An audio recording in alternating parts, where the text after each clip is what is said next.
Okay na. Ito pa, oh. Ayusin mo. Oh.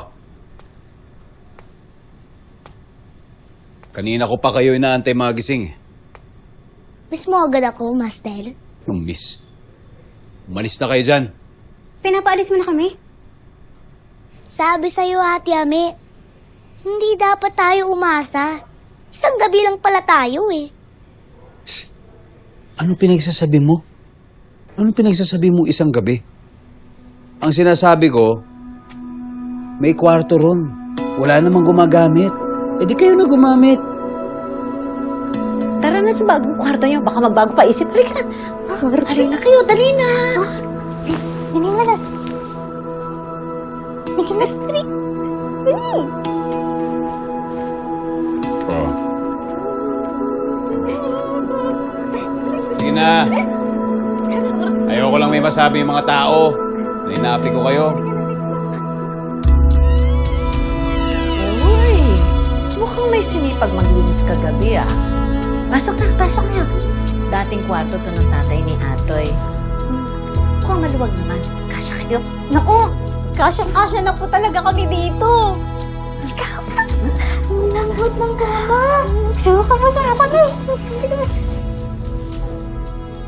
Ang tao, hindi ginawa para mabuhay mag-isa. Alam mo, ano gusto ko? Gusto ko magkaroon ka ng anong meron tayong nabubuhay pa nanay mo. Yung magkaroon ka ng sariling pamilya na magmamahal sa'yo at mamahalin mo. Oh. Malambot May unan ba? po. Oh, ang dalawang unan. Tsaka malinis. Ayaw mo subukan? Sige mo, mamaya na lang. Saan ka? Doon ka dito. Dito. O, sige, doon ako mamaya. Sa dami ba na napuntahan mo? Wala man lang bang yung isang babaeng nagpatibok ng puso mo? Ha?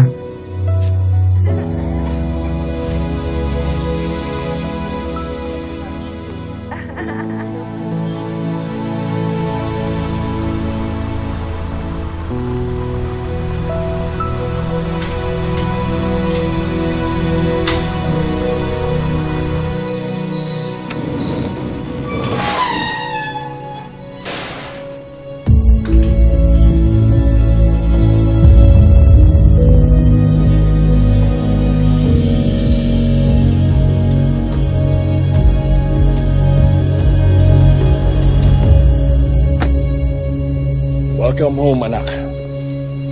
Thanks, Doc. Welcome back, sis. Been a long time, Kuya. Yeah, I know. Isn't it too early to be drinking?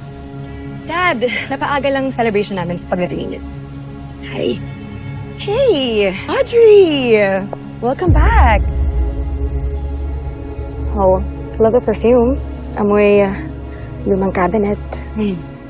Sinisipon ka ba? It was made by a perfumer in France. Must be a really expensive cabinet then. Welcome back, sis! Vacation or what? For good? We'll see. Come on, let's go inside, everyone.